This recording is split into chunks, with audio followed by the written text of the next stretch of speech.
जी बच्चों, अब सोचने वाले हैं इस चैप्टर का लास्ट न्यूमेरिकल 13.10। इसके अंदर आपके पास एक सर्किट है जो कि पैरेलल के अंदर है पड़ा, दो कैपेसिटर पैरेलल के अंदर जुड़े हुए हैं। जो वोल्टेज है आपके पास वो 12 वोल्ट है पड़ा। आपके पास C1 भी है, C2 भी है आपके पास, V अभी आपके पास है पड़ा।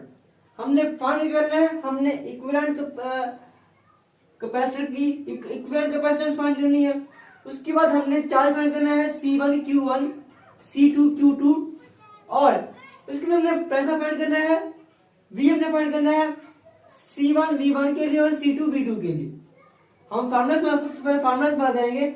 C इक्विवेलेंट जो होगा वो बराबर है किसके, C1 के प्लस C2 के। V1 क्या किसके बराबर है, V2 के, और V2 बराबर किसके है, V के। और Q C1 इस्तेमाल करेंगे हम फाइंड करेंगे किसको, चार्ज को। सबसे पहले हम फाइंड करते हैं C equivalent is equal to C1 plus C2। C1 कितना आपके पास है बड़ा, C1 आपके पास है बड़ा 6 प्लस 12, 6 प्लस 12 या आपके पास 6 और 2 18 आपके पास ये होगा माइक्रोफैराड।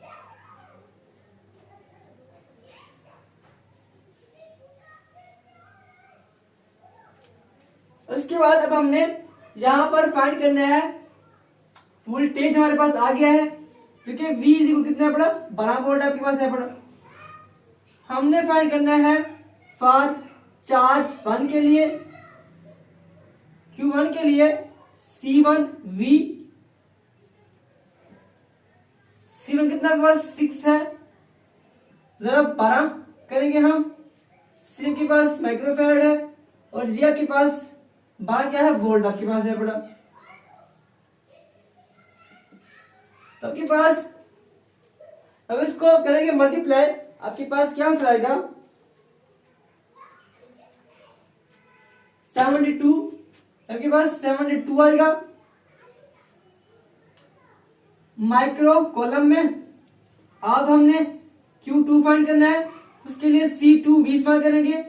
C2 12 है और ये भी 12 आपके पास 144 आपके पास ये माइक्रो कॉलम आएगा Q2। जी बच्चों, हमने यहाँ पर फाइंड कर लिया है, Q1 भी फाइंड कर लिया हमने, यहाँ पर Q2 भी फाइंड कर लिया है और हमारे पास जो वोल्ट है वो भी 12 वोल्ट है पड़ा और हमने C1 भी फाइंड कर लिया। ये चीजें हमने फाइंड करनी थी। ये था आपका न्यूमेरिकल 13.10।